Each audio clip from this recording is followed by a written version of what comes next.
ইয়া ওয়াদুদু পাঠ করে আতরের উপর ফু অথবা দম করলে কি হয়, কি লাভ হয়? আল্লাহু আকবার কাবীর। খুবই চমৎকার হতে যাচ্ছে আজকের এই ভিডিওটি। এই আমলটি এত গুরুত্বপূর্ণ হতে যাচ্ছে, আপনি যদি আমলটি করেন তখন নিজেই বুঝতে পারবেন এই আমলের পাওয়ার কতটুকু হতে পারে, এই আমলটি কত কার্যকরী হতে পারে। প্রিয় দর্শক, চলুন তাহলে জেনে নেই আজকের এই আমলটি কখন কিভাবে করতে হবে। আজকের এই আমলটি করার জন্য সর্বপ্রথম আপনাকে যে কাজটি করতে হবে, এরকম একটি আতরের শিশি আপনি সংগ্রহ করে নেবেন, যে আতরের মূল্যটা থাকবে 100 থেকে তার কম অথবা বেশি পাশাপাশি থাকবে, মোটামুটি ধরনের গ্রামযোগ্য। এটা আমার হাতে যেটা নিয়েছি সেটা হচ্ছে বেলি ফুলের একটি আতর, যেটা আমাকে একজন হাদিয়ে দিয়েছে প্রবাস থেকে এসে, বাহিরের একটি আতর। তো আপনি বাহিরের আতর হোক অথবা দেশি আতর হোক, যে কোনো আতর হোক, আপনি এরকম সাইজের একটি আতরের শিশি সংগ্রহ করে নেবেন সর্বপ্রথম। এরপরে এই আতরটি আপনি একটা স্থানে রেখে আপনি যে কাজ করবেন, সর্বপ্রথম নিজেকে গুছিয়ে পবিত্রতা রক্ষা করবেন, যেন অপবিত্র কোনো ছোঁয়া আপনার মধ্যে না থাকতে পারে। সাবধান, এই আমলটি আপনি 7 দিনের বেশি কখনোই ইউজ করবেন না, ব্যবহার করবেন না। আমি আপনাকে জানিয়ে দিচ্ছি, 7 দিনের বেশি যদি করেন তাহলে কিন্তু পাগল হয়ে যেতে পারে। এই জন্য আপনি আস্তে করে কথাগুলো শোনেন। আপনি পবিত্রতা অর্জন করে নেবেন সুন্দর মতে, প্রয়োজনে গোসলও করে নেবেন। তারপরে অজু করে পশ্চিম দিকে ফিরে সর্বপ্রথম আপনি 3 বার ইস্তিগফার আদায় করে নেবেন। আস্তাগফিরুল্লাহাল্লাযী লা ইলাহা ইল্লাহু الحي القيوم واتوب إليه لا حول ولا قوة إلا بالله العلي العظيم أستغفر الله الذي لا إله إلا هو الحي القيوم واتوب إليه لا حول ولا قوة إلا بالله العلي العظيم أستغفر الله الذي لا إله إلا هو الحي القيوم وأتوب إليه لا حول ولا قوة إلا بالله العلي العظيم। বাস এরকম ভাবে 3 বার ইস্তেগফার পড়ে নেবেন। আর 41 বার আল্লাহর হাবিব প্রিয় নবীজি সাল্লাল্লাহু আলাইহি ওয়াসাল্লামের উপর দুরূদ শরীফ পড়ে নেবেন।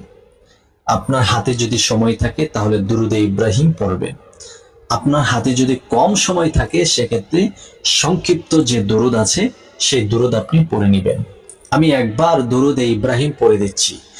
اللهم صل على محمد وعلى آل محمد كما صليت على إبراهيم وعلى آل إبراهيم إنك حميد مجيد اللهم بارك على محمد وعلى آل محمد كما باركت على إبراهيم وعلى آل إبراهيم إنك حميد مجيد।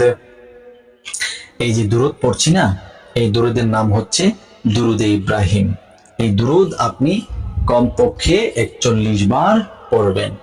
যদি সময় বেশি লেগে যায়, আপনার হাতে এত সময় নেই, তাহলে সংক্ষিপ্ত যে দুরূদ আছে, যেমন সাল্লাল্লাহু আলাইহি ওয়াসাল্লাম, সাল্লাল্লাহু আলাইহি ওয়াসাল্লাম, এই দুরূদটুকু 41 বার পড়বেন।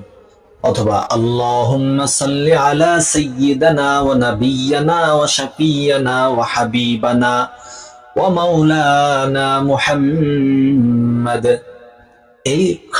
এতখানি দুরূদও আপনি পড়তে পারেন। অথবা যে দুরূদ আপনার কাছে ভালো লাগে সেই দুরূদ আপনি 41 বার পড়ে নেন। যখন 41 বার পড়া হয়ে যাবে, আপনি আতরের শিশিটা খুলে নেবেন। অর্থাৎ এরকম ভাবে, একটু খেয়াল করুন, আপনি এরকম ভাবে এটা খুলে নিয়ে এবং এর ভিতরে যে ইয়াটা আছে বরন্টিটা, এটাও খুলে নেবেন। খুলে নিয়ে আপনি এরকম ভাবে মহান আল্লাহ রাব্বুল আলামিনের এই সিফাতি নামটি পাঠ করবেন। ইয়া ওয়াদুদু, ইয়া ওয়াদুদু, ইয়া ওয়াদুদু, ইয়া ওয়াদুদু, ইয়া ওয়াদুদু, ইয়া ওয়াদুদু, ইয়া ওয়াদুদু, ইয়া ওয়াদুদু, ইয়া ওয়াদুদু, ইয়া ওয়াদুদু, ইয়া ওয়াদুদু, ইয়া ওয়াদুদু, এরকম ভাবে 41 বার ইয়া ওয়াদুদু করে নেবেন। এরপর 3টি ফু দিবেন। 3টি ফু দেওয়ার পরে এটা দীপাটা আপনি লাগিয়ে ফেলবেন। এরপরে আবার প্রিয় নবীজি সাল্লাল্লাহু আলাইহি সাল্লামের উপর 3 বার দুরূদ শরীফ পড়ে আর 2টি ফু দীপাটা খুলে দিবেন। বাস, এখন আপনার আমল করা একেবারেই শেষ পর্যায়ে।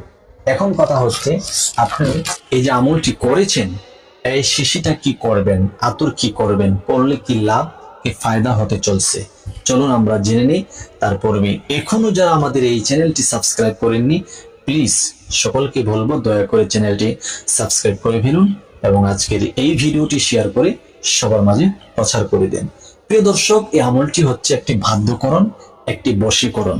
এই আমলের মাধ্যমে আপনি পৃথিবীর যে কোনো স্থান থেকে যে কোনো ব্যক্তিকে বশ করতে পারবেন, আপনি বাধ্য করে নিতে পারবেন, আপনার প্রেমে পাগল করে নিতে পারবেন ইনশাআল্লাহ। কিভাবে? এই আতর আপনি যদি আমলটি করে একজন পরহেজগার লোককে এটা গিফট করেন, যা আপনি এই আতরটি ব্যবহার করেন, ঠিক আছে? এই আতরটি 1 থেকে 7 দিন যখন ব্যবহার করবে, যখন যে ব্যক্তির উদ্দেশ্য করে আপনি আমলটি করেছেন, ওই ব্যক্তি যখন আপনার প্রতি রুজু হবে, আপনার প্রেমে পাগল হবে, আপনার জন্য আসক্ত হবে, তখন যাকে আতরটি গিফট করেছেন তাকে বলবেন সেজন্য আতরটি ব্যবহার করা বন্ধ করে দেয়, সেজন্য আতরটি ব্যবহার করা বন্ধ করে দেয়। আর যদি সে বন্ধ না করে, সেক্ষেত্রে কিন্তু আপনার সেই কাঙ্ক্ষিত ব্যক্তি অস্থির হয়ে যাবে। এই জন্য আপনি যাকে এই আতরটি দিবেন তাকে বলবেন 1 সপ্তাহ ব্যবহার করার জন্য। তো 1 সপ্তাহ ব্যবহার করার পরও যদি আপনার প্রেমে আসক্ত না হয়, তার মনটা না গলে, তখন 1 মাস ব্যবহার করার অনুমতি দিবেন। 1 মাস ব্যবহার করলে ইনশাআল্লাহ এর ভিতরে রেজাল্ট আপনি 100% পেয়ে যাবেন। কিন্তু 1 সপ্তাহের ভিতরেই সঠিক রেজাল্ট চলে আসবে যদি আপনি সঠিকভাবে আমলটি করতে পারেন। এই আমলটি কারা কারা করবেন? সবাই কিন্তু ঢালাও ভাবে আমলটি করতে পারবেন না, কেননা এই আমলটি একটি বশীকরণ। আপনি যে কাউকে বশ করে তার সাথে যদি খারাপ কাজে লিপ্ত হয়ে যান, তাহলে কিন্তু মারাত্মক গুনাহ হবে, গুনাহে কবিরা এবং জিনাহ পর্যন্ত হতে পারে।